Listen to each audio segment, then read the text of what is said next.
Hey friends, welcome back to another blog.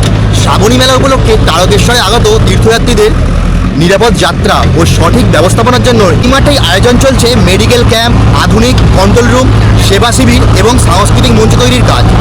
Baidyabati Tarakeswar রোডের ওপর বাওনার পাড়ের এই মাঠেই প্রধানমন্ত্রীর সভা হয়েছিল। এই রাস্তা ধরেই যেতে হবে মাঠের। 14ই জুলাই আনুষ্ঠানিকভাবে উদ্বোধন হতে চলেছে তারকেশ্বর শ্রাবণী মেলা। উদ্বোধনী অনুষ্ঠানে উপস্থিত থাকবেন আমাদের রাজ্যের মুখ্যমন্ত্রী মাননীয় শুভেন্দু অধিকারী মহাশয়। যাত্রীদের সুবিধা ও সুরক্ষার জন্য এখানে সব রকম ব্যবস্থা এখানে থাকছে। আধুনিক কন্ট্রোল রুম, সাংস্কৃতিক মঞ্চ, আধুনিক চিকিৎসা কেন্দ্র, মহিলাদের জন্য পৃথক স্বাস্থ্য শিবির, এছাড়াও থাকছে এয়ার অ্যাম্বুলেন্সের ব্যবস্থা। সমস্ত মেলা প্রাঙ্গণের সিসিটিভি মনিটর করা হবে এইখান থেকেই।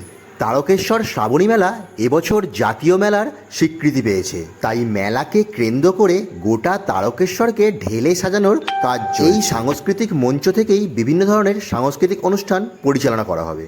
এই মঞ্চের ব্যাকগ্রাউন্ডটি তারকেশ্বর মন্দিরের আদলে তৈরি করা হয়েছে। কথায় বলতে গেলে তারকেশ্বরে আগত তীর্থযাত্রীদের সমস্ত রকম সুবিধা, সুরক্ষা ও নিরাপত্তা এখান থেকেই দেওয়া। অন্যান্য বছরের তুলনায় এবছরের শ্রাবণী মেলায় অনেক উন্নত ও আধুনিক পরিকাঠামোর ব্যবস্থা করা। এছাড়াও আমাদের রাজ্যের মুখ্যমন্ত্রী তারকেশ্বরে আগত তীর্থযাত্রীদের জন্য আরও একটি সারপ্রাইজের ব্যবস্থা করেছেন।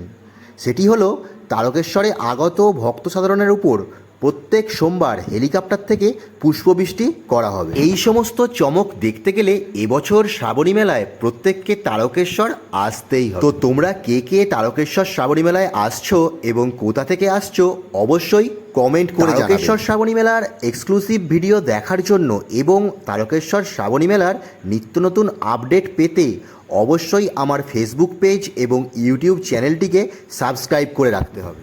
তো চলো, আজকের ভিডিও এই পর্যন্তই। দেখা হচ্ছে পরবর্তী ভিডিওতে তারকেশ্বরের এক্সক্লুসিভ ফুটেজ এবং ইনফরমেশন নিয়ে।